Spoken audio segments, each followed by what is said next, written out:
Hello hi friends, welcome to Farji Samayal. இன்றைக்கி நம்ம பார்க்க போகிற ரெசிபி என்னென்னா பாசிப்பருப்பு தட்கா எப்படி செய்கிறதுன்னு பார்க்கலாம். அதுக்கு முன்னாடி நம்ம சேனலை சப்ஸ்கிரைப் பண்ணாதவங்க சப்ஸ்கிரைப் பண்ணிக்கோங்க, ப்ளஸ் பெல் பட்டனையும் கிளிக் பண்ணிக்கோங்க.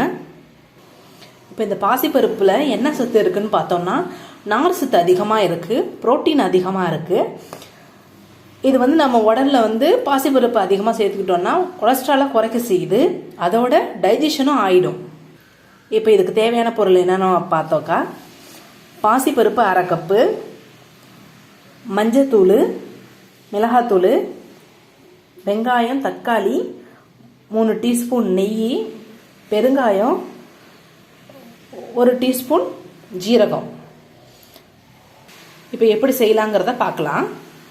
இப்போ அந்த 1/2 கப் பாசிப்பருப்பை ஒரு பாத்திரத்தில் போட்டு நல்லா கழுவிட்டு தண்ணி சேர்த்து அதில் மஞ்சத்தூள் போட்டு அதை வேக வைக்க போகிறோம்.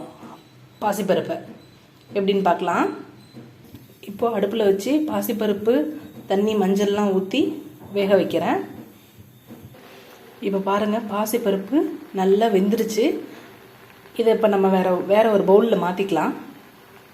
பருப்பு தனியாக பவுலில் மாற்றியாச்சு, வெந்த பருப்பை. இப்போ அடுத்து என்ன பண்ண போகிறோன்னா எண்ணெய் சட்டியை வச்சு வெங்காயம் தக்காளியை போட்டு வதக்க போகிறோம்.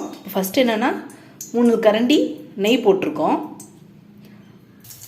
இப்போ 1 டேபிள் ஸ்பூன் ஜீரகம் ஆட் பண்ணியிருக்கேன். இப்போ நறுக்கி வச்ச ஒரு வெங்காயத்தை அந்த ஜீரகத்தோட கொட்டி ஆட் பண்ணியிருக்கோம். இது நல்லா நம்ம நெய்யில் வதக்கிக்கலாம். இப்போ அதில் நல்லா வெங்காயம் வதங்கிருச்சு. 1/2 ஸ்பூன் மிளகாத்தூள் ஆட் பண்ணியிருக்கேன். அடுத்து தக்காளி ஆட் பண்ணிக்கலாம்.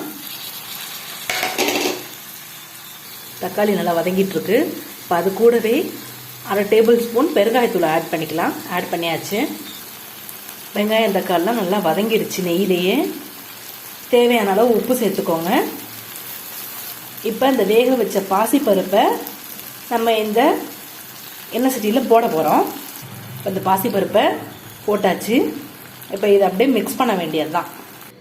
5 நிமிஷம் மாதிரி கொதிக்க விட்டு கொத்தமல்லி தழை கடைசியாக ஆட் பண்ணி அடுப்பை ஆஃப் பண்ணியாச்சு.